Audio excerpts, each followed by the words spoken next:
नमस्कार, आप देख रहे हैं इंडिया का सवाल। आपके साथ मैं हूं चारुल शर्मा। कहा जाता है जाकी रही भावना जैसी, प्रभु मूरत देखी तिन तैसी। ये पंक्तियां रामचरितमानस में लिखी गई हैं। मतलब साफ है कि जिसकी जैसी भावना होती है भगवान उसे उसी रूप में दिखाई देते हैं। दरअसल कांग्रेस नेता राहुल गांधी ने हरियाणा में चुनावी सभा में राम मंदिर प्राण प्रतिष्ठा पर सवाल खड़े किए। उन्होंने कहा कि प्राण प्रतिष्ठा में अमिताभ बच्चन, रिलायंस इंडस्ट्रीज के चेयरमैन मुकेश अंबानी और अडानी को बुलाया गया, लेकिन किसान और गरीबों को न्योता नहीं मिला। बता दें कि 22 जनवरी 2024 को श्री राम मंदिर में प्राण प्रतिष्ठा हुई, जिसकी चर्चा पूरे विश्व में हुई। दुनिया के कोने कोने से लोग इस भव्य समारोह के साक्षी बने, मगर कांग्रेस के सभी दिग्गज नेताओं ने कार्यक्रम से दूरी बना ली थी। हालांकि विपक्ष प्राण प्रतिष्ठा को लेकर बीजेपी और पीएम मोदी पर निशाना साधता है। इस कड़ी में राहुल गांधी एक बार फिर से राम मंदिर प्राण प्रतिष्ठा को लेकर विवादित बयान देते नजर आए, जिसको लेकर बीजेपी और संतों में बेहद नाराजगी है। राम मंदिर के मुख्य पुजारी सत्येंद्र दास ने राहुल गांधी पर निशाना साधा। उन्होंने कहा कि कांग्रेस सरकार शुरू से ही नकार रही है कि राम का अस्तित्व नहीं है, राम काल्पनिक है। तब ऐसी स्थिति में जो उनके नेता हैं वो ऐसा ही बोलेंगे तो इसमें ये कहना उचित नहीं है। आज हम इस मसले पर चर्चा करेंगे। हमारे साथ संतों के साथ साथ सियासी दलों के नेता भी मौजूद रहेंगे, लेकिन सबसे पहले आपको सुनाते हैं कांग्रेस नेता राहुल गांधी का वो बयान जिस पर राजनीतिक प्रतिक्रियाएं आ रही हैं।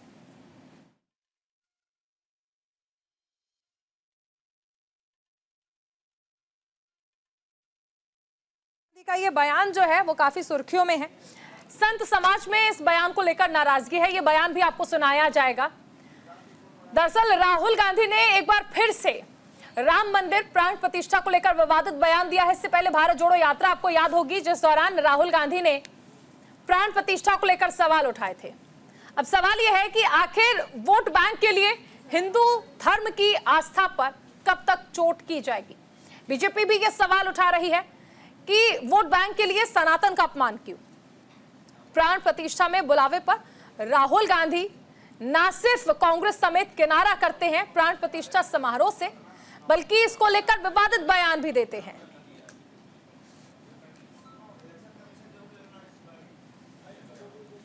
तो राहुल गांधी का यह बयान जो है वो सुर्खियों में है। आखिर हर कोई जानना चाहता है कि आखिर किस वोट बैंक के चक्कर में राहुल गांधी ये बयान दे रहे हैं।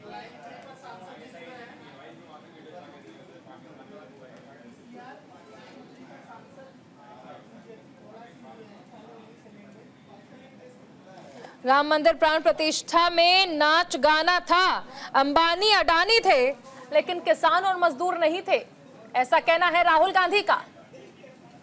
तो राहुल गांधी ने दरअसल राम मंदिर में हुई प्राण प्रतिष्ठा को सिर्फ नाच गाना करार दिया।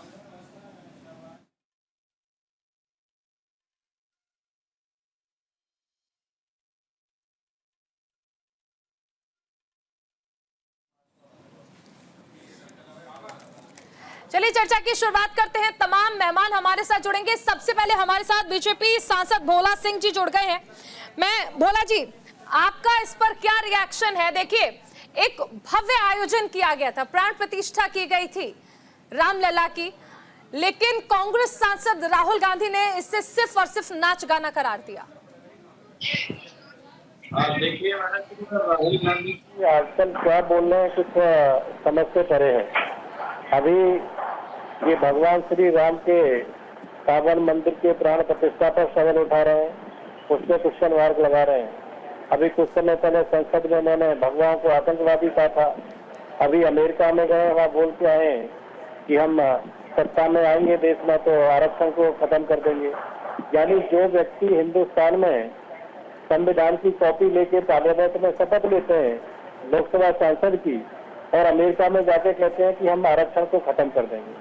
अब भगवान श्री राम के मंदिर की जो आस्था था, सभी हिंदुओं का आस्था थी कि भगवान श्री राम का मंदिर बने, और उस मंदिर के लिए हमारे हिंदू धर्म में एक बहुत बड़े लंबे समय से इंतजार था, 450 साल से पुराना इंतजार था। वो इंतजार पूरा हुआ, भगवान श्री राम के मंदिर का निर्माण हुआ, भव्य भूमि पूजन हुआ और उसका भव्य उनकी प्राण प्रतिष्ठा हुई। पूरे देश के साथ साथ दुनिया के लोगों ने उसको देखा, दुनिया उसमें सम्मिलित हुई। लेकिन दुर्भाग्य है कि जब राहुल गांधी जी और कांग्रेस वालों को वोट चाहिए होती है तो वो मंदिर में भी जाते हैं, भगवान को भी पूछते हैं, संसद में भगवान की बात करते हैं, लेकिन राजनीति गरमाने के लिए वो इस तरीके के बचने वाले बयान देते हैं। बोला जी, आज एक वो चीज खाली समझना राहुल गांधी चाहेंगे नहीं कि बीजेपी ने राम मंदिर को लेकर जिस तरह से एक इवेंट ऑर्गेनाइज किया, प्राण प्रतिष्ठा की, ऐसे में हम देखते हैं कि अखिलेश यादव ये कहते हैं कि मठाधीश और माफियाओं में कोई फर्क नहीं है। ठीक है, साधु संतों को लेकर इस तरह का बयान दिया जाता है। कांग्रेस, कमलनाथ का बयान सुनिए, वो कहते हैं कि राजीव गांधी ने ताला खुलवाया था, यानी क्रेडिट भी लेते हैं, फिर राम को काल्पनिक भी कहते हैं, राम पर सवाल भी उठाते हैं, प्राण प्रतिष्ठा पर सवाल भी उठाते हैं। तो ये वोट बैंक की राजनीति है या फिर सिर्फ और सिर्फ सनातन धर्म की आस्था पर ठेस पहुंचाने के लिए विपक्ष इस तरह के बयान देता है? क्या लगता है आपको? देखिए मैडम, राहुल गांधी जी कांग्रेस पार्टी और पूरे IND इंडिया गठबंधन के जितने भी घटक दल हैं, ये सब अपने कुर्सी पाने के लिए, सत्ता के लालच में, इनको कोई परवाह नहीं है कि इनके इस बयान से सनातनियों के ऊपर, हिंदू धर्म के ऊपर क्या उनको ठेस पहुंचेगी, उनकी भावना को, भगवान श्री राम को क्या ठेस पहुंचेगी। इनको इससे कोई मतलब नहीं है। इनका उद्देश्य सिर्फ सत्ता में आना, सत्ता के लालच के लिए ये कुछ भी कर सकते हैं। निरंतर लंबे समय शासन के बाद यही इन्होंने काम किया है जो अंग्रेजों की पॉलिसी थी कि आपस में लोगों को बांटो और राजनीति करो, आपस में बांटो, शासन करो। उस उद्देश्य को लेके कांग्रेस और पूरा IND लगा हुआ है। ये बहुत ही दुर्भाग्यपूर्ण है। राहुल गांधी जी को जब भगवा का उन्होंने आतंकवाद का नाम दिया संसद में, अगर इतनी नफरत हिंदू से, भगवान से, संसद से है, भगवान से है, तो एक बार ओपनली जब चुनाव लड़ते तो तब बोले कि मुझे हिंदुओं का वोट नहीं चाहिए या मुझे भगवान श्री राम के वंशजों का वोट नहीं चाहिए, तब उनको जनता जवाब देगी। तभी बोले कि संविधान के लिए, आरक्षण के लिए बात करते हैं, तब बोले कि मुझे दलितों का वोट नहीं चाहिए। ये सिर्फ और सिर्फ सत्ता में आने के लिए सपना देख रहे हैं और वो सपना लगातार 2014, 2019, 2024 में जनता ने इनका सपने को तोड़ा है, सपने को सपना ही रखा है। और इस तरीके की बयानबाजी, राजनीति करना अच्छी बात है, वो विपक्ष के नेता है। एज ए विपक्ष के नेता सरकार पे, पार्टी का क्वेश्चन खड़े करें, अच्छे पॉजिटिव डिबेट में हिस्सा लें, देश के विकास में अच्छे अपने सुझाव दें, लेकिन इसको छोड़ के ये इस तरीके की हरकतें में, इस तरीके के बयानबाजी में लगे हुए बहुत ही दुर्भाग्यपूर्ण है। एक चीज और समझना चाहेंगे सांसद जी, देखिए हम जिस तरह से देख रहे हैं कि देश में, हरियाणा में और जम्मू कश्मीर में चुनाव चल रहा है, क्या जम्मू कश्मीर में जो मुस्लिम बाहुल्य इलाके हैं उनका वोट बैंक अपनी ओर खींचने के लिए कांग्रेस सांसद ने इस वक्त में ये बयान दिया है या फिर मंशा कुछ और नजर आती है? आप क्या देख पाते हैं इस बयान को और खासकर इस टाइमिंग को लेकर? देखिए, जो सत्ता का लालच उनके अंदर है, ये जैसा माहौल जैसा वो देखते हैं, अगर इनको मुस्लिमों की वोट चाहिए तो ये मस्जिद में दरगाह पे चले जाते हैं, मस्जिद में चले जाते हैं, टोपी लगा लेते हैं। अगर हिंदुओं का वोट चाहिए तो भगवान के मंदिर में जाकर पूजा करने लगते हैं, तो इनको याद आती है कि मैं भी हिंदू हूँ। लेकिन वोट बैंक के लिए लोगों को गुमराह करना, लोगों की आस्था से खेलना, लोगों की आस्था को क्वेश्चन मार्क करना, ये बहुत ही दुर्भाग्यपूर्ण है। खाली राजनीति में ऐसा नहीं होना चाहिए। वोट के लिए लोकतंत्र में जनता स्वतंत्र है। जहाँ उसे लगता है कि विकास होगा, जहाँ उसको लगता है कि सरकार हमको सुरक्षा देगी, हमको योजनाएं देगी, वहाँ लोग स्वयं पार्टी को मतदान करते हैं। जिसकी जो आस्था, जो मानसिकता है, जिस विचारधारा जो वोट की है, उसके अकॉर्डिंग वो अपना वोट करता है, न कि राहुल गांधी जी या विपक्ष या IND के नेताओं के इस तरीके की बयानबाजी। बिल्कुल। एक चीज और समझना चाहेंगे कि राहुल गांधी यहाँ पर रुकते नहीं है। उनका कहना है कि नाच गाना किया गया राम मंदिर में प्राण प्रतिष्ठा के नाम पर, किसानों को नहीं बुलाया, मजदूरों को नहीं बुलाया, बुलाया तो अंबानी को, अडानी को, उद्योगपतियों को। लेकिन इसके साथ साथ वो ये भी कहते हैं कि यही वजह रही कि अयोध्या में हार गई बीजेपी। देखिए, ये जनता का निर्णय है कि जनता किसको चुनेगी, क्या करेगी, दूसरा विषय। लेकिन भगवान श्री राम के मंदिर का निर्माण, भगवान श्री राम की मूर्ति की प्राण प्रतिष्ठा, उसमें जिस तरीके से पूरी दुनिया में उत्साह था, दुनिया के बड़े लोग वहां पर उपस्थित हुए, देश के सभी अधिकारी, व्यापारी, सभी नेता, अभिनेता वहां पर उपस्थित हुए थे। जिस तरीके से लोगों में उत्साह था, प्राण प्रतिष्ठा के बाद हमने देखा कि कितनी लंबी लाइनें लगातार लगती रही, कितने लोग एक दिन में दर्शन किए। ये लोगों में आस्था था और ये आस्था थी कि लोग वहां पर बहुत बड़ा भीड़ का हजूम वहां ना लगे, कोई दुर्घटना ना हो। इस विषय को लेके जनता को वहाँ उस दिन के लिए किया था। लेकिन जैसे ही प्राण प्रतिष्ठा हुई, लगातार जनता ने निरंतर महीनों पूरे देश और दुनिया से लोग आए और आज भी निरंतर बहुत तादाद में लोग वहाँ पर आ रहे हैं और भगवान श्री राम के दर्शन करके जा रहे हैं। सांसद जी, हिंदू आस्था पर करें चोट तभी मिलेगा वोट, क्या कांग्रेस और विपक्ष की जो तमाम पार्टियां हैं वो इसी ढर्रे पर चल रही हैं, इसी स्ट्रैटेजी पर चल रही हैं, या फिर सनातन के विरोध करने की कोई खास वजह समझ आती है? क्योंकि हम ये देखते हैं कि बीजेपी जिस तरह से सनातन को लेकर बयान देती है, सनातन का झंडा उठाती है, आगे चलती है, विपक्ष नकार देता है पूरी तरह और अलग डायरेक्शन में जाता है। देखिए, धर्म की रक्षा, धर्म का सम्मान, हमारे महापुरुषों को उनके नाम से बने चाहे मंदिर हो, चाहे हमारे धार्मिक आस्था के और स्थान हो, उनको विकसित करना हमारी जिम्मेदारी है।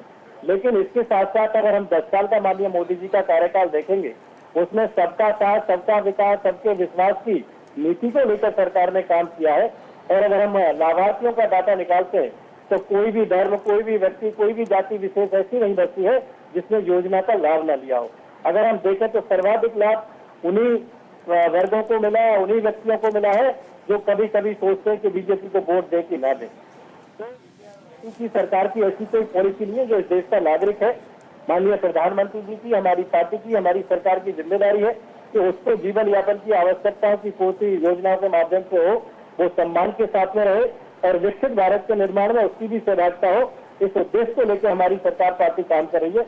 लेकिन ये विपक्ष का लगातार मुद्दा है और ये अभी नहीं है, लगातार जब से देश हमारा आजाद हुआ कांग्रेस की ये पॉलिसी रही कि लोगों को बांटो और शासन करो। उसी पॉलिसी को लेकर विपक्ष की रणनीति हो गई है, लोगों को बांटो और राज करो। बहुत शुक्रिया हमारे साथ जुड़ने के लिए। तो बीजेपी के सांसद भोला सिंह हमारे साथ जुड़े हुए थे।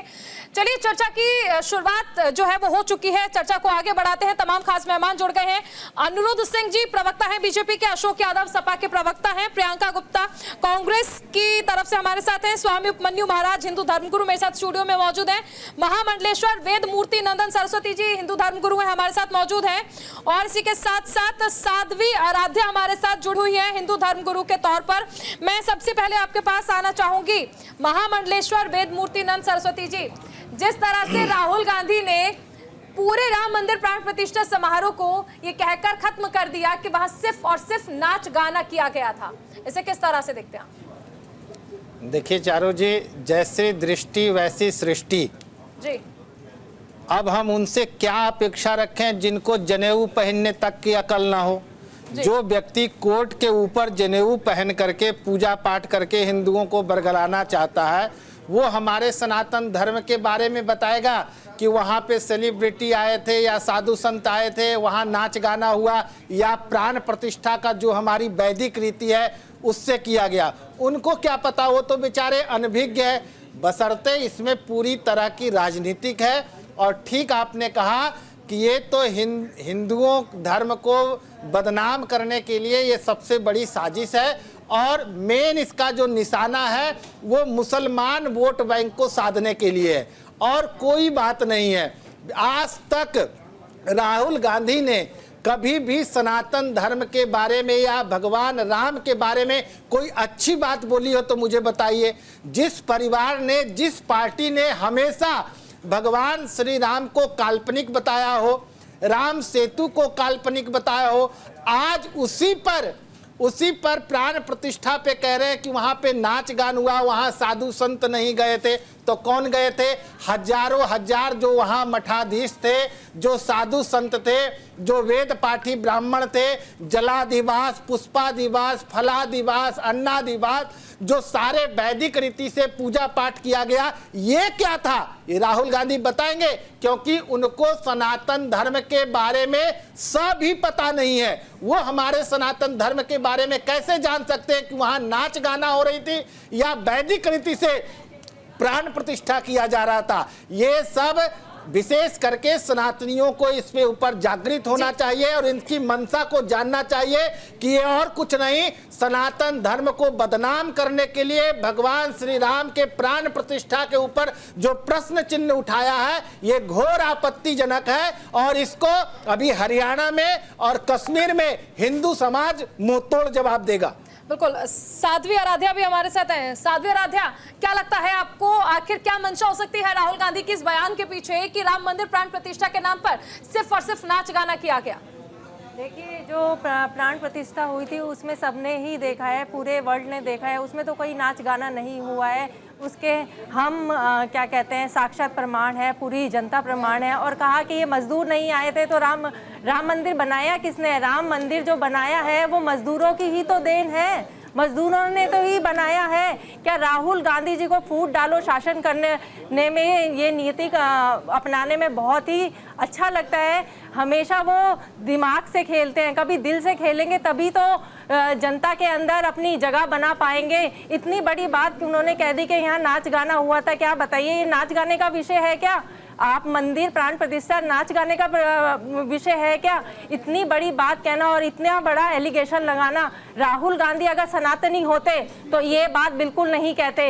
ये प्रूव कर रहे हैं कि वो सनातनी नहीं है। अगर उनको सनातन के बारे में कुछ भी पता होता तो राम के ऊपर वो हमेशा आरोप लगाते हैं। एक मनुष्य होके, एक साधारण मनुष्य होकर आप राम पर आरोप लगा रहे हैं। आपको ये अधिकार किसने दिया है? और कह रहे हैं कि मजदूर नहीं थे तो राम मंदिर बनाया किसने है? मजदूरों की तो देन है। और रही किसानों की बात, तो वहां पर एक मसीहा था सबके लिए, वो थे नरेंद्र मोदी, जो कि व्रत में, प्राण प्रतिष्ठा में वहां पर हर तरह से संपूर्ण जो कि जनता के जो मसीहा है वो वहां पर थे। तो वो कैसे कह सकते हैं? अब पूरे जगत को तो नहीं बुलाया जा सकता है। तो इसमें ये कहना कि नाच गाना हुआ था, इतनी बड़ा एलिगेशन लगाना, उनसे पूछिए तो सही वीडियो देखकर कहाँ नाच गाना हो रहा है और कौन नाच गाना कर रहा है, सबने देखा है। ठीक, मैं इनसे स्वामी जी, उपमन्यु महाराज जी, क्या लगता है, क्या वाकई जिस तरह से अभी हमने सुना, वेदमूर्ति नंदन जी को भी, साध्वी आराध्या भी कह रही है कि सिर्फ और सिर्फ सनातन धर्म की भावना को आहत करने के लिए राहुल गांधी इस तरह का बयान दे रहे हैं। क्योंकि कांग्रेस कभी कभी हम देखते हैं कि प्रभु श्री राम के अस्तित्व पर सवाल खड़े कर देती है, कभी राम मंदिर की प्राण प्रतिष्ठा पर सवाल खड़े कर दिए जाते हैं। और अखिलेश यादव तो ये तक कह देते हैं कि मठाधीश और माफियाओं में कोई फर्क नहीं है। देखिए, राहुल गांधी जी और अखिलेश जी, इनकी मानसिकता आज भी नहीं बदली है। ये आज भी अपनी गुलामी मानसिकता, पहले मुसलमान के गुलामी मानसिकता, वो आज भी है। ये मुसलमानों को एक करके अपने बल में रखना चाहते हैं। और अंग्रेजों की गुलामी की मानसिकता, ये अभी खत्म नहीं हुई है। इनकी एक भी चीजें खत्म नहीं हुई है। इनको सनातन धर्म से मतलब नहीं है, एक बात। इनको भारत से मतलब नहीं है, दूसरी बात। ये देशद्रोही भी है और दूसरी बात, सनातन के तो कट्टर विरोधी हैं। तो ये मुंह से क्या कहते हैं? और ये मूर्ख नहीं है, ये बहुत शातिर व्यक्ति है। क्योंकि ये हमेशा ऐसी बात छेड़ देंगे कि हम हमारे सनातियों को विचलित कर देंगे, परेशान कर देंगे। और उससे इनको फायदा होगा कि मुसलमान और बाकी लोग एक हो जाएंगे और इनको वोट देंगे। ये कह रहे हैं ना कि अयोध्या में जीत कैसे हुई? अयोध्या में जीत केवल एक उससे हुई कि इन्होंने 8,500 रुपए महीना महिलाओं को देने के लिए कह दिया था, जो कि झूठा था और देशद्रोही वाली बात थी कि इन्होंने जो कमिटमेंट किया था वो आज भी नहीं पूरा किया। जीत गए तो उनको देना चाहिए था।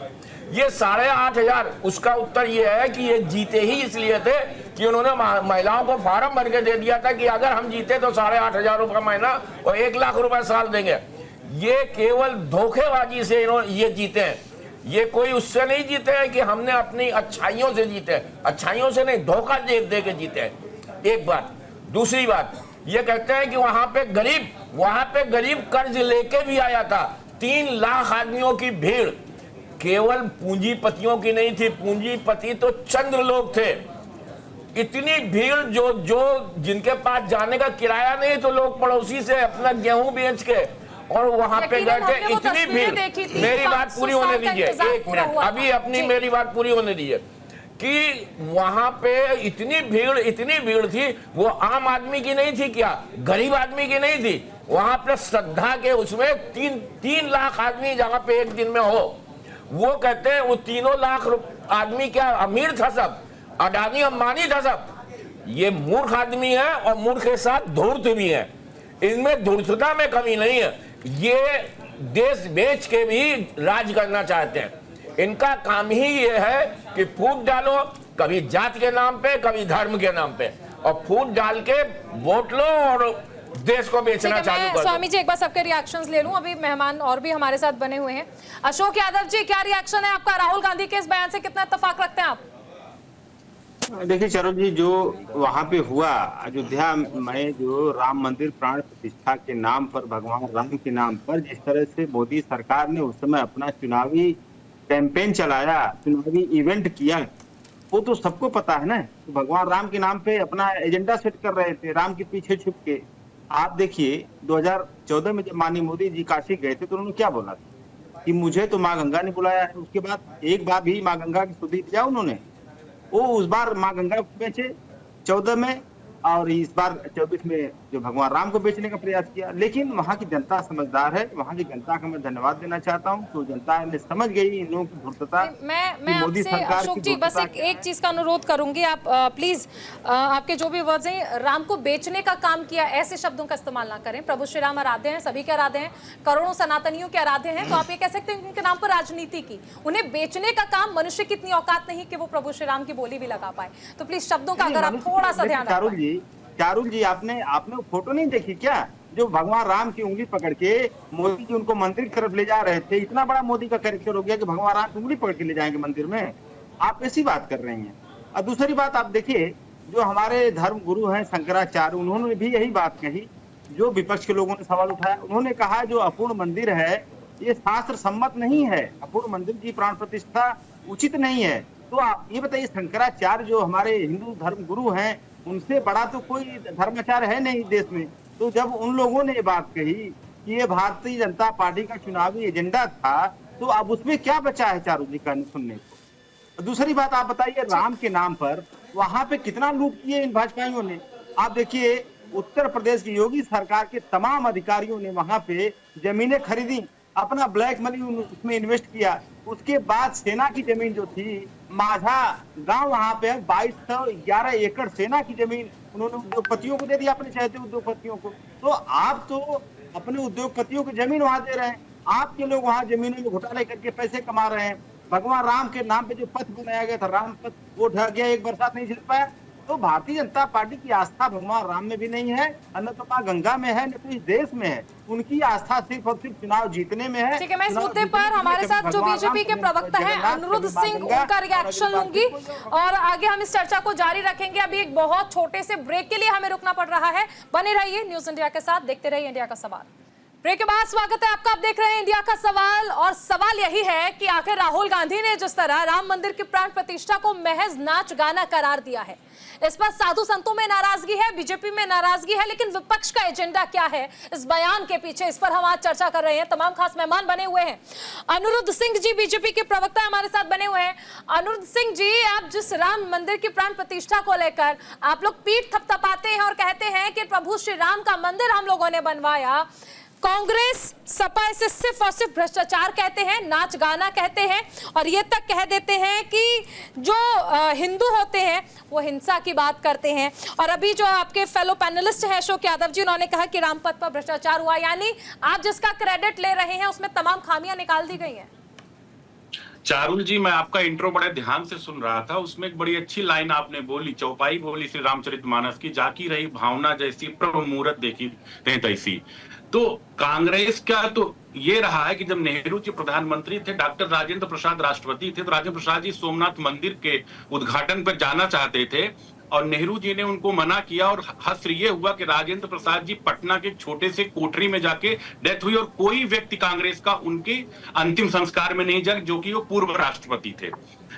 राहुल गांधी जी जब ये यूपीए 1 यूपीए 2 सरकार थी, तब यही लोग राम सेतु को लेके कि काल्पनिक है, राम काल्पनिक है, 22 वकील इन्होंने खड़े कर दिए थे सुप्रीम कोर्ट में। कपिल सिब्बल ने कहा, जो कि इनके मंत्री रहे हैं, और जब सुप्रीम कोर्ट में वकील की हैसियत से आए बाबरी मस्जिद के पक्षकार के रूप में, तो उन्होंने क्या कहा कि भाई अभी फैसला कोर्ट से अपील की कि जज साहब अभी फैसला मत दीजिएगा, नहीं तो उसमें चुनावी लाभ हो जाएगा। तो इन लोग और ये कहते हैं, आज तो चर्चा हो रही, गजब की चर्चा हो रही कि राम सबके हैं। तो भैया राम सबके थे तो ये बताइए कि 22 वकील किसके थे जो राम विरोध में कोर्ट में खड़े होकर कहते थे? बताइए उस व्यक्ति का कितना बड़ा, यहाँ 3 साधु सन्यासी लोग बैठे हुए हैं। हम लोग शर्म से मर क्यों नहीं गए कि एक व्यक्ति को, राम को हमें आके प्रमाण देना पड़ता है? कि हम पैदा हुए थे, सीता को प्रमाण देना पड़ता, दशरथ को इन्हीं के एक बड़े नेता ने कहा था, मंत्री ने कहा था कि अरे 10,000 कमरे थे, पता नहीं राम कहां पैदा हुए थे। तो इन लोगों की मानसिकता, ये इनकी मानसिकता क्या है कि हैबिचुअल ऑफेंडर में कॉन्टिन्यूस बोलता हूं हर डिबेट में, इनकी मानसिकता ये है कि कहीं पे हिंदू धर्म पे आस्था अगर दूसरे धर्म पे एक बार बोल के देखे ना कि क्या होता है, कौन सा नाच गाना होता है। दूसरी चीज है कि भारत के संविधान, भारत के अंदर बोलेंगे कि आरक्षण मिलना चाहिए और वहां जाएंगे अमेरिका में जाएंगे आरक्षण खत्म कर देंगे। भारत में बोलेंगे कि हिंदू धर्म के जो लोग जाते हैं दर्शन करने के लिए लड़की छेड़ते हैं, यहाँ पे बोलते हैं हिंदू हिंसक होते हैं, हिंदू आतंकवादी होते हैं, मंदिरों में जाके तरह तरह के करते हैं। कभी ये दत्तात्रेय ब्राह्मण बन जाएंगे और कभी क्या कहते हैं जाति नहीं बता पाएंगे। दूसरी चीज मैं इस पे आता हूं कि बार बार जब बात आती सफाई में क्या होता था, अखिलेश यादव जी कहते हैं कि हमारा अगर शासन आएगा तो हम उस तरफ जाके बुलडोजर का मुंह मोड़ देंगे, मंदिर को गिरा देंगे। इस तरीके से इन लोगों की मानसिकताएं भरी पड़ी हुई। और जो कपिल सिब्बल विरोध में खड़े हुए थे, आज वही कपिल सिब्बल राज्यसभा के सांसद हैं अखिलेश यादव की पार्टी से।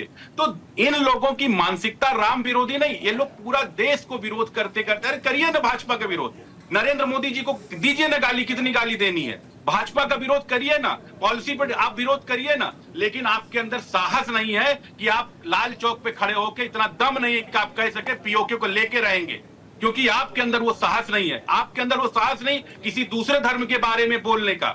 आपके अंदर हिंदू धर्म सहनशील होता है तो आप जो मन कहे वो आके बोल के चले जाते हैं, जैसा मन कहे वैसा गाली दे के चले जाएंगे, जैसा मन कहे वैसा बोल के जाएंगे। आपके क्या कहते हैं, मैं कांग्रेस से इस पर रिएक्शन ले लेती हूँ। कांग्रेस की तरफ से हमारे साथ प्रियंका गुप्ता जी हैं। प्रियंका जी, कभी कहा जाता है कि राम काल्पनिक हैं, कभी राम के वजूद पर सवाल उठाया गया, फिर राम मंदिर की प्राण प्रतिष्ठा को नाच गाना करार दिया, कभी ये कह दिया कि हिंदू हिंसक होते हैं। विपक्ष ये कह रहा है कि सिर्फ और सिर्फ सनातन धर्म के बारे में आप लोग इस तरह के बयान दे पाते हैं, हिंदू धर्म पर ही उनकी आस्था पर चोट कर पाते हैं, किसी अन्य धर्म के बारे में इस तरह के बयान क्यों नहीं दिए जाते? सनातन को टारगेट करने की वजह क्या है कांग्रेस के पास? देखिए चारुल जी, मैं जरूर कहना चाहूंगी कि हिंदू हिंसक होते हैं, इस तरह की कोई भी बात तो नहीं कही। और रही बात यहाँ पर कितने राहुल गांधी ने कहा था ना, बयान आपको याद होगा। मैं यही चीज हम यही जवाब जो है कांग्रेस का प्रभु श्री राम को लेकर स्टैंड क्या है यही समझना चाहते हैं कि एक तरफ कमलनाथ कहते हैं कि देखिए राजीव गांधी ने ही ताले खुलवाए थे, यानी आप क्रेडिट भी लेना चाहते हैं, फिर राम काल्पनिक भी हो जाते हैं, फिर राम मंदिर की प्राण प्रतिष्ठा पर सवाल भी उठ जाते हैं। तो एक्चुअल में कांग्रेस का स्टैंड क्या है और ये क्यों कहा जाता है बीजेपी की ओर से कि जितना आप आघात सनातनियों की भावनाओं का कर पाते हैं उतना किसी अन्य धर्म के लिए नहीं कर पाएंगे? देखिए यहाँ पर कितने महंत बैठे हुए हैं, मैं पूछना चाहती हूँ कि मंदिर की जो है प्राण प्रतिष्ठा की प्रोग्राम में और वहाँ पर एक साथ लड्डू आ रखे हैं, पूछना चाहती हूँ कि इस समय उनकी आस्था को कैसे पहुँचेगी, उसको लेकर तो लोगों से भी बोल रहा है। जिस तरह की बातें चल रही है कि लड्डू में चर्बी थी और 1 लाख लड्डू बनाया था, तो मुझे लगता है उससे भी सवाल पूछना चाहिए और महंतों को ये सवाल सरकार से पूछना चाहिए। सरकार इसकी लापरवाही करती है।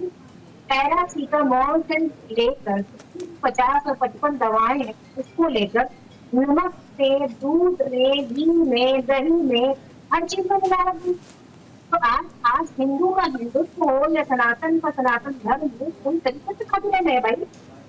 आप समझिए कि वो प्रसाद ग्रहण करने के बाद आप ध्यान महसूस कर रहे हैं लोग, आप कितना भी पर मुझे लगता है कि ये बहुत बड़ा मुद्दा है और जितने भी संत हैं उनको सबको मिलकर इस मुद्दे पर सरकार को लेना चाहिए और सरकार से तनाव मैं एक चीज समझना चाहूंगी। मैं आपसे राम मंदिर को लेकर सवाल कर रही हूँ, मैं प्रभु श्री राम को लेकर आपसे सवाल कर रही हूँ कि कांग्रेस का स्टैंड क्या है। आप कह रहे हैं कि पैरासीटामोल में गड़बड़ी की गई है, आप दवाइयों का नाम गिनवा रहे हैं। प्रभु श्री राम और पैरासीटामोल दोनों अलग अलग विषय हैं, एक आस्था का विषय है और एक गड़बड़ी का विषय है। आस्था का विषय है। नहीं, राहुल गांधी ने पैरासीटामोल पे आज बोला था क्या? वो तो राम का हमेशा पैरासीटामोल पे बोल के देखे ना, वैक्सीन पे क्या बोल रहे थे कोरोना काल में?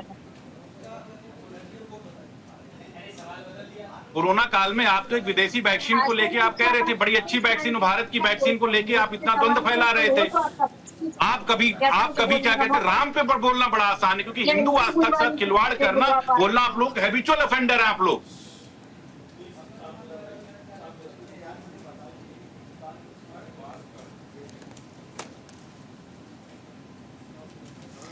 ठीक है, कुछ कहना चाहेंगी प्रियंका जी?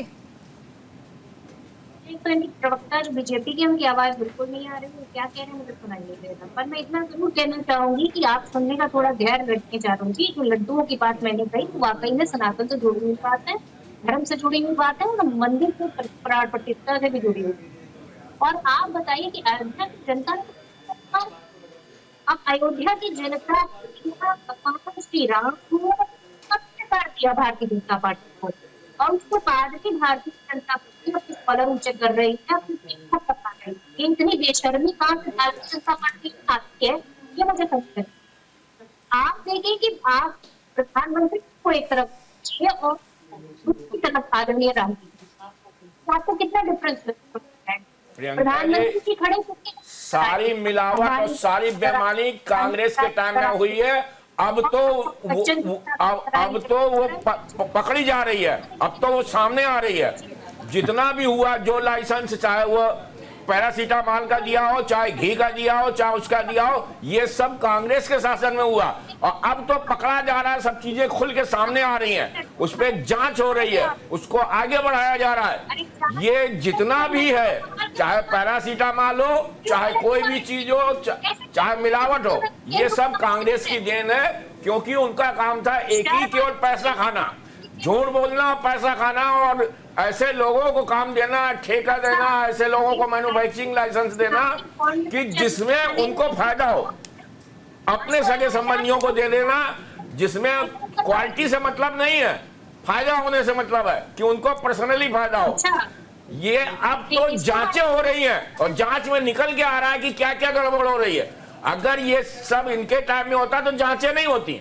अब सब चीजें जांचों में पता चल रही है सामने, पहले नहीं पता चली, कहीं कांग्रेस के शासन में नहीं पता चली। अब एक एक चीज की अभी और खुलेगी, अभी और खुलेगी कि कांग्रेस के शासन में क्या क्या होता रहा। हो रहा है और आप प्रवचन दे रहे हैं, उसको समझिए, स्वीकार कीजिए और सुधार कीजिए। हम नहीं चाहते, हम कोई पर्टिकुलरली, हमें किसी से दुश्मनी नहीं है, हम देशभक्त हैं, केवल देशभक्त हैं, हमें किसी पार्टी से मतलब नहीं है। कि अगर कुछ गलती हुई है उसमें सुधार करना चाहिए, चाहे कांग्रेस हो, चाहे वो हो, सपा हो, उनको सुधार करके आगे बढ़ना चाहिए देश के लिए। महाराज जी, एक बार उनका जवाब पूरा हो जाने दीजिए, देश को आगे बढ़ाइए। महाराज जी, एक बार उनका जवाब पूरा हो जाने दीजिए। जी प्रियंका जी, देखिए क्या तो देखिए महान को बोलने दीजिए, मैंने आपको इजाजत दे दी है, उन्हें हमने शांत करा दिया, आप बोलिए।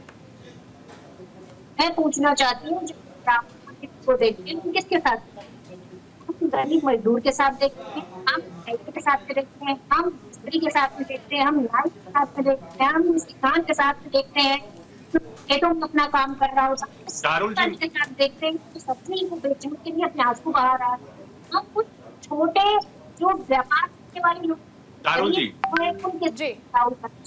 जी, और यही अंतर है। निमंत्रण तो सारे इंडिया अलायंस के पार्टनर्स को भी मिला था, अखिलेश जी को भी मिला था, राहुल गांधी जी को भी मिला था, तेजस्वी को भी मिला था, ये लोग क्यों नहीं गए? वहाँ 3 लाख की भीड़ में कुछ गिने चुने 10-15 ही पूंजीपति थे, बाकी सब मजदूर थे, वहाँ के लोग थे, गरीब थे, बातें कर रहे हैं, सब कोई वो था। आप वो 10-12 लोगों को तो दिखा रही हैं और बाकी 3-3.5 लाख लोगों को नहीं दिखाई दे रहा है। वहाँ पे ऐसे भी लोग थे जो नंगे पैर गए, वहाँ पे उनकी आस्था थी। और आप कह रहे हो कि वहां पे निमंत्रण, उनको निमंत्रण तो बिल्कुल सही अभी कह रहे हैं कि अखिलेश जी को भी मिला था, राहुल जी को भी मिला था, क्यों नहीं गए? क्योंकि आस्था नहीं थी, उनको कूटनीति करनी थी, राजनीति भी नहीं करनी थी, कूटनीति करनी थी। स्वामी जी, कैसे भी वोट बैंक बढ़ाया जाए। मैं इसका जवाब अशोक जी से ले लेती हूँ। ठीक है, मैं लौटूंगी आपके पास, प्रियंका जी लौटूंगी आपके पास। अशोक जी, निमंत्रण तो सभी को दिया गया था, सपा ने भी तो दूरी बना ली थी। नहीं, देखिए, दूरी बनाने की बात नहीं है। हमारे राष्ट्रीय अध्यक्ष जी ने स्पष्ट कहा, अभी एक कॉन्क्लेव में दिल्ली में उन्होंने कहा कि हम लोग जाएंगे, और अभी उन्होंने भगवान शिव का एक मंदिर बनवा रहे हैं, उनका दर्शन करने के बाद वो जाएंगे भगवान राम के मंदिर में उनका दर्शन करने। तो हम लोग दूरी कहाँ बनाए? कम से कम कार सेवकों पे गोली चलवाने वालों की कम से कम समझ में राम का नाम तो आ रहा है, चलो अच्छी बात है, ये तो एक सांस्कृतिक और वैचारिक जीत है। गोलियां चलवाने वाला जो अधिकारी था और राम मंदिर ट्रस्ट में आपने उसको अधिकारी बना रखा है। शर्म नहीं आ रही आप लोगों को? अधिकारी नहीं चलवाता, नेता चलाता है। गोलियां कौन चलवाए थे? मुख्यमंत्री पावर में होता है, चीफ सेक्रेटरी कौन था जो राम मंदिर ट्रस्ट में बैठा हुआ है? क्या उन्होंने चीफ अगर सेक्रेटरी जरूरत है, कौन था? चार कोई और आपके चलवा पास जवाब देते है हैं। इस बात वो तो का? सर्विस में काम चीफ करते थे। सेक्रेटरी कौन था भाई? आप बताइए। आप राम चीफ मंदिर मिनिस्टर ट्रस्ट में कौन था वहाँ पे? सेक्रेटरी चीफ मिनिस्टर कौन था? अधिकारी चीफ बना मिनिस्टर रखा को है। मुलायम है, गोलियां मुलायम सिंह ने चलवाई थी। ऑन रिकॉर्ड गोलियां का चलवाई? वो तो अधिकारी थे वहाँ जो पे। चलवाया उसको आप अपने पास बैठाए हुए हो। आई अधिकारी का क्या अधिकारी? गोली अधिकारी से मतलब नहीं है, गोली चलवाई थी मुलायम सिंह ने। गोलियां उन्होंने चलवाई थी। और अधिकारी को सभी तो को काम रोकना करना चाहूंगी, है। मैं सभी को रोकना चाहूंगी। एक बार देखते हैं राहुल गांधी ने क्या कहा था, बयान आपको सुनाते हैं। इसीलिए तो जीता है कि पूरा हिंदुस्तान देख रहा। भैया आपने राम मंदिर खोला, सबसे पहले आपने राष्ट्रपति से कहा कि भैया आप आदिवासी हो, आप तो अंदर आ ही नहीं सकती, अलाउ नहीं है आपको। उसके बाद अमिताभ बच्चन को बुला लिया, अदानी को बुला लिया, अंबानी को बुला लिया, किसी एक मजदूर को नहीं आने दिया। आपने किसी बढ़ई को देखा, किसान को देखा, मजदूर को देखा? कोई नहीं। डांस गाना चल रहा है, प्रेस वाले हाय हाय हाय कर रहे हैं, नाच गाना चल रहा है, डांस चल रहा है। ये रियलिटी है आपकी। इस प्रकार से कहते हैं कि राम मंदिर प्राण प्रतिष्ठा में नाच गाना डांस इवेंट हो रहा था। क्या किसी और धर्म के बारे में, क्या किसी और धर्म के पवित्र आयोजन के बारे में इस प्रकार की बातें कही जा सकती है? विदेशी धरती पर राहुल गांधी ने जाकर यह भी कह दिया कि देवता भगवान नहीं होता।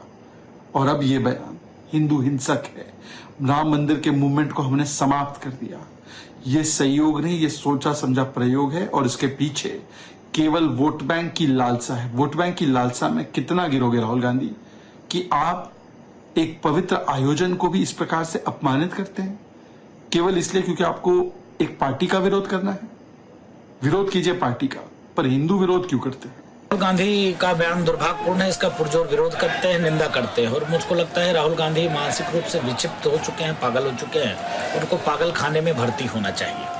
500 वर्ष के संघर्ष के बाद लाखों राम भक्तों ने प्राणों की आहुति दिया, त्याग किया, तपस्या किया, संघर्ष किया, डे टू डे सुनवाई हुआ। साक्ष्य एविडेंस के बाद भव्य दिव्य नव राम जन्मभूमि मंदिर निर्माण को डांस पार्टी कहना, इससे बड़ा और मूर्खता पूर्वक क्या हो सकती है?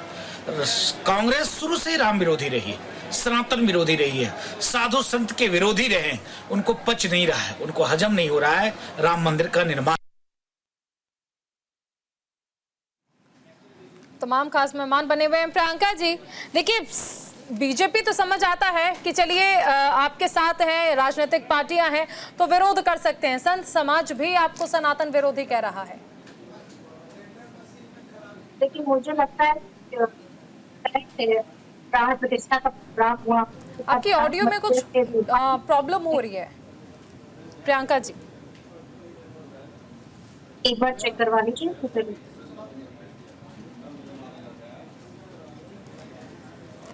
ठीक है। मैं साध्वी आराध्या, क्या लगता है जिस तरह, क्योंकि आप भी संत समाज से आती हैं, संत समाज को ऐसा क्यों लगता है कि कांग्रेस सनातन विरोधी है, कांग्रेस हिंदू विरोधी है? ये समझने की ज़रूरत नहीं है। राहुल गांधी ऐसे बयानबाजी कर कर ये प्रूव कर देते हैं कि वो एंटी सनातन है। जो सनातनी होगा वो राम के अस्तित्व पर सवाल नहीं उठाएगा, कभी उनको काल्पनिक नहीं कहेगा। हम तो जब आदमी जन्म के समय में आता है तो राम का नाम लेकर आता है, और जाता भी है तो राम के नाम से ही जाता है। तो कहाँ से काल्पनिक हो गए, कहाँ से वो काल्पनिक हो गए? और कह रहे हैं कि मजदूर नहीं थे, ये नहीं था, वो नहीं था।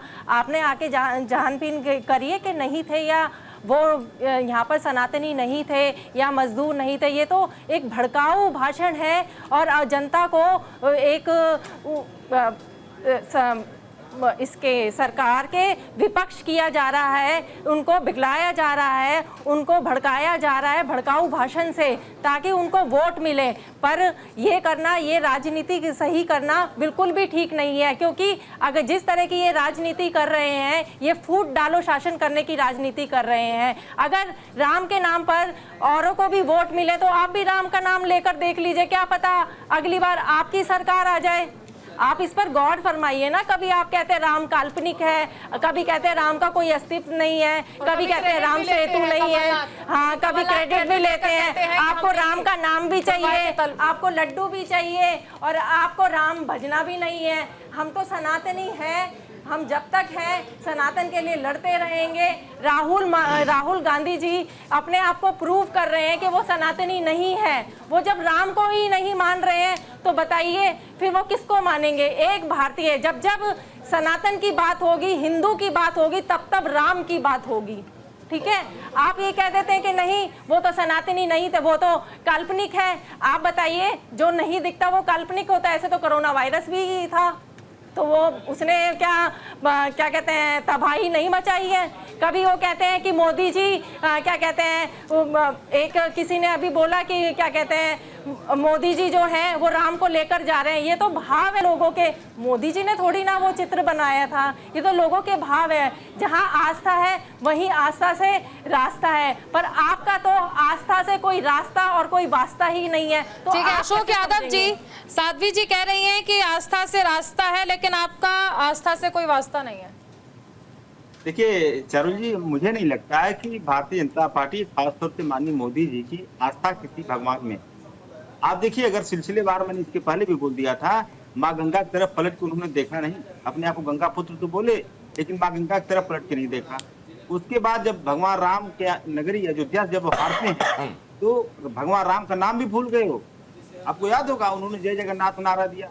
तो वो किसके प्रति उनकी आस्था है, ये बात आज तक देशवासियों को समझ में आप अजमेर से चुनाव हार गए, आप दिल्ली में निजामुद्दीन से चुनाव हार गए, आप कामाख्या देवी से चुनाव हार गए, वैष्णो देवी से चुनाव हार गए। कहीं है तो सत्ता के प्रति है। मोदी जी की अटूट आस्था सत्ता के प्रति है। राम सेवकों पर गोली चलवाने वाले भी ऐसी भाषा बोलने लगे। समझ में नहीं आती है, क्योंकि उनकी आस्था बदलती रहती है। जब राजनीतिक समीकरण सेट करना होता है तो वहाँ के किसी भगवान के प्रति राम सेवकों पे गोली चलवाने वाले कम से कम आज राम का नाम ले रहे हैं। यही सबसे बड़ी चलवाने वाले मुलायम सिंह जी, मतलब गजब का तर्क है आप लोगों का। कोई जैन से चुनाव अधिकारी थे, उनको तो कहना मानना ही था। देवी से चुनाव आ पा रहे, अजमेर से चुनाव आ पा रहे, निजामुद्दीन से चुनाव आ पा रहे, तो प्रमोशन होगा ही होगा, से चुनाव आ पा रहे, हर जगह चुनाव आ पा रहे। इसका मतलब ना ईश्वर आपके साथ है ना अल्लाह आपके साथ है। उसमें जिम्मेदारी गोली चलाने वाले सिर्फ मुलायम सिंह थे, अकेले मुलायम सिंह थे, मुख्यमंत्री थे, उन्होंने गोली चलवाई। भाजपा की नहीं बनती है केंद्र सरकार की। एफएसएसआई किसका विभाग भाई? आप food safety and standard authority of India किसका है? ये केंद्र सरकार का संस्थान है। और इस संस्थान के आप राहुल गांधी के बयान को इंडोर्स करते हैं कि हिंदुओं के आस्था पे इतना गाली देते रहते हैं कि अखिलेश यादव जी भी उसी बयान आप चलो ना, कहते हमारी सरकार रहेगी तो चालू कर दो ना। आप मथुरा खुलवा दो, वही लड्डू आप मथुरा का मंदिर खुलवा दो, आपको भी वोट मिल जाएंगे। खिलाया और नहीं करते हो तो करना नहीं है, लड़ाई कराना है, खाली जातिवाद फैलाना है, धर्मवाद फैलाना है, ये बंद कर दीजिए। यहाँ पर देखिए अशोक जी, आप लोग कर रहे हो। अशोक जी अगर आप इस मुद्दे पर बोल पाए, क्योंकि जिस तरह से प्रभु श्री राम को लेकर या मंदिर की प्राण प्रतिष्ठा को लेकर बयान दिया गया है, पिछली बार मैंने आपसे पूछा तो आप शंकराचार्य के बारे में बोलने लगे कि जो अधूरा निर्माण था, शंकराचार्य कैसे बना जाता है, आप ये बता दीजिए। जगह जिस तरह आपने जिक्र किया कि शंकराचार्यों ने, चारों शंकराचार्य ने ही विरोध कर दिया था, वो नहीं पहुंचे थे। नहीं देखिए, अब शंकराचार्य बनने की प्रक्रिया मैं नहीं बता सकता। ये सब काम तो हमारे धर्माचार्य लोगों का है। यहाँ पे तमाम आप लेकिन उंगली उठा सकते हैं, तो सब संत नहीं मालूम है, लेकिन उंगली उठाना आपका काम है। यानी आप बताइए ना महाराज जी। आप हाँ, मैं बता रहा हूँ कि शंकराचार्य भी कम से कम आप बताइए। हाँ, जो आप बदले गए हैं वो राजनीति से बदले गए। जिस शंकराचार्य की वकालत कर रहे हैं अशोक जी, देखिए शंकराचार्य जी तथा कथित कांग्रेस नारायण शंकरम शंकराचार्यम केशवम बादरायणम।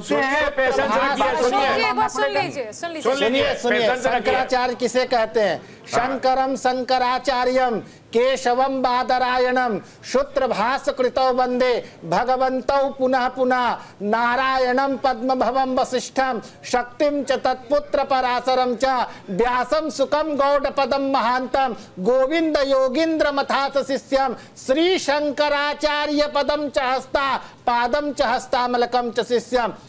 देखिए, आप लोग जितने बैठे हुए हैं वहां पे साक्षी नहीं थे, लेकिन मैं उस प्राण प्रतिष्ठा में रात के 12 बजे तक साक्षी था।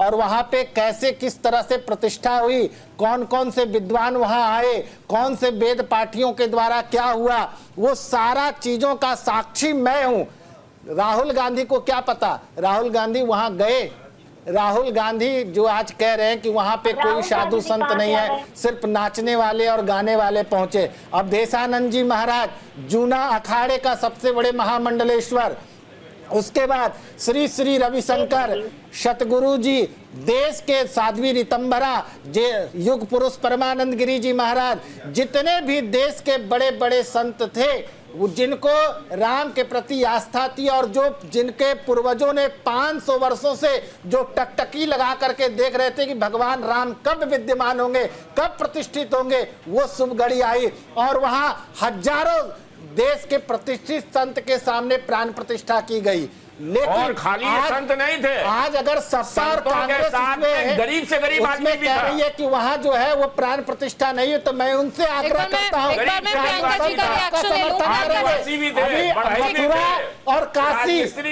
मथुरा और काशी 2 जगह बाकी है, क्या सपा सरकार जो है वहां भी इसी तरह प्राण प्रतिष्ठा कराएगी? हम सभी साधु संत भी आगे आएंगे। क्या सपा सरकार मथुरा और काशी में भी प्राण प्रतिष्ठा कराएगी या कांग्रेस सरकार ही करा ले? हम लोग उन्हीं को क्रेडिट देंगे जैसे आज मोदी जी को दे रहे हैं। मैं रिएक्शन ले लेती हूँ। प्रियंका जी, संत समाज पूछ रहा है कि अगर आपको लगता है कि राम मंदिर का क्रेडिट बीजेपी लेने की कोशिश कर रही है तो क्या आप मथुरा में मंदिर जो है उसके द्वार खुलवाएंगे शाही ईदगाह की तरफ जो खुलता है?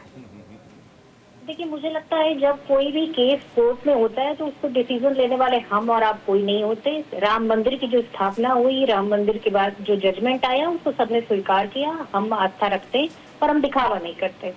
आस्था और दिखावे में अंतर होता है। भारतीय जनता पार्टी लगातार जिस तरह का दिखावा, आप ये वकील लगा के आप रोक क्यों रहे थे? आप लोग आपके वकील क्यों कह रहे थे कि अगर ये जजमेंट अभी आ जाएगा तो चुनाव प्रभावित हो जाएगा? ट्रांसलेशन आप नहीं करने दे रहे थे। जब हाई कोर्ट इलाहाबाद ने कहा कि ट्रांसलेट करके पूरी स्क्रिप्ट मनुस्क्रिप्ट हमें दीजिए, तो आप लोग ट्रांसलेट करके नहीं दे रहे थे। कल्चरल डिपार्टमेंट तो आपके पास में था 4 से 14 तक, उसके पहले भी था। स्टेट में आपसे संबंधित सरकारें थी। कोर्ट में होता है ना, तो उसके बारे में हम और आप कोई नहीं होते डिसीजन करने वाले। अरे आप सरकार से मांगा जा रहा था, राज्य सरकार, आप राज्य सरकार में थे उस टाइम पर। मनमोहन सिंह प्रधानमंत्री थे, कल्चरल डिपार्टमेंट आपके पास में था। और अनुरुद्ध जी एक बार उनका जवाब कोर्ट में कहते हैं कि नहीं नहीं, अनुरुद्ध जी एक बार उनका जवाब डिबेट कर लेते हैं यहाँ बैठकर। जब बोलने ही नहीं देना है तो फिर क्यों बुलाते हैं आप लोग? नहीं, आप कुछ भी बोलते जाएंगे सब। अनुरुद्ध जी एक बार सुन लीजिए, हम कुछ भी बोल रहे हैं। हमसे जो सवाल पूछ रहे हैं उसका जवाब देंगे, हम कुछ भी बोल रहे हैं। मतलब क्या चलिए प्रियंका जी बताइए, मथुरा और काशी के लिए बताइए कि अयोध्या में जो भ्रष्टाचार हो रहा है, अयोध्या में जिस तरह का भ्रष्टाचार हो रहा है, जैसे आज मोदी जी को दे रहे हैं। चुप रहिए भाई। बच्चन किस पार्टी से सांसद हैं? अनुरुद्ध जी एक बार जवाब पूरा हो जाने दीजिए। अनुरुद्ध जी एक बार जवाब पूरा हो जाने दीजिए प्लीज, एक बार जवाब पूरा हो जाने दीजिए। प्रियंका जी बोलिए। देखिए, मैं सिर्फ इतना पूछना चाहती हूँ कि अयोध्या में लगातार जिस तरह का भ्रष्टाचार निकल कर आ रहा है, चाहे वो रामपथ हो, चाहे एक बार इसमें उसका पूरी तरीके से गायब हो जाना हो, जिस तरह से रेलवे स्टेशन की दीवार गिर जाना हो, जिस तरह से जमीन की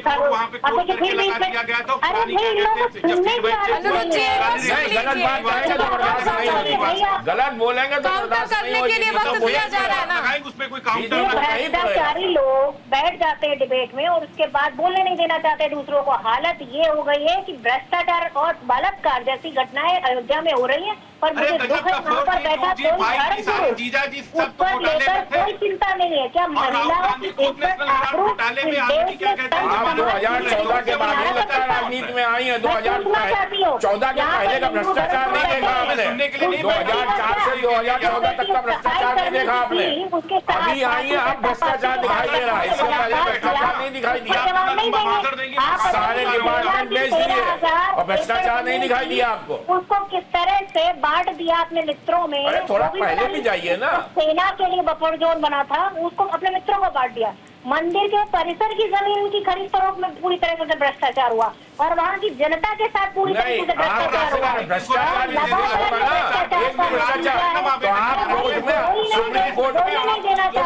चालू कर दोगे, जिस दिन एक भी भ्रष्टाचार होगा, मुझे मालूम है 1% भी भ्रष्टाचार होगा तो आप सुप्रीम कोर्ट में लगाना चालू कर दोगे, उसका वकील लगा दोगे, थोड़ा सुनने की भी क्षमता रखा करें। लगा दोगे। स्वामी जी नहीं, गलत बात जवाब पूरा हो जाने दीजिए। भ्रष्टाचार जिस दिन चालू होगा ना, आप सुप्रीम कोर्ट में जाके 100 वकील लगा दोगे। अगर 1% भ्रष्टाचार हुआ, जनता पार्टी के आप प्रवक्ता मुंह से कहने से भ्रष्टाचार नहीं होता है। भ्रष्टाचार आप इतनी देर बोलेंगे तो सुनने के लिए तो नहीं बैठा हूं मैं, इतनी देर कॉन्टिन्यूस बोलते रहूंगा, सुनता रहूंगा। 70 साल देश ने बहुत सुना है, अब सुनने का समय खत्म हो चुका है। राहुल गांधी खुद नेशनल हेराल्ड अनुरुद्ध जी, ऐसे कैसे चलेगा? अगर आप सभी लोग एक साथ बातें करेंगे तो चर्चा का औचित्य क्या रह जाएगा? भ्रष्टाचार। चलिए देखिए, बहरहाल ये चर्चा जो है वो इसी तरह से रहेगी, क्योंकि यहाँ पर कोई भी समस्या का समाधान करने को तैयार नहीं है। आरोप प्रत्यारोप अपनी जगह है, लेकिन समस्या का समाधान कैसे हो इस पर कोई चर्चा करने के लिए तैयार नहीं है। वक्त की कमी है। फिलहाल आप सभी का बहुत शुक्रिया। अनुरुद्ध जी, प्रियंका जी, भोला जी हमारे साथ जुड़े थे, महामंडलेश्वर, वेदमूर्ति, सरस्वती जी, स्वामी उपमन्यु महाराज, अशोक यादव जी, साध्वी आराध्या जी, आप सभी का बहुत शुक्रिया। इंडिया का सवाल में फिलहाल इतना ही। देश और दुनिया से जुड़ी तमाम ताजा खबरों को जानने के लिए बने रहिए न्यूज इंडिया के साथ। नमस्कार।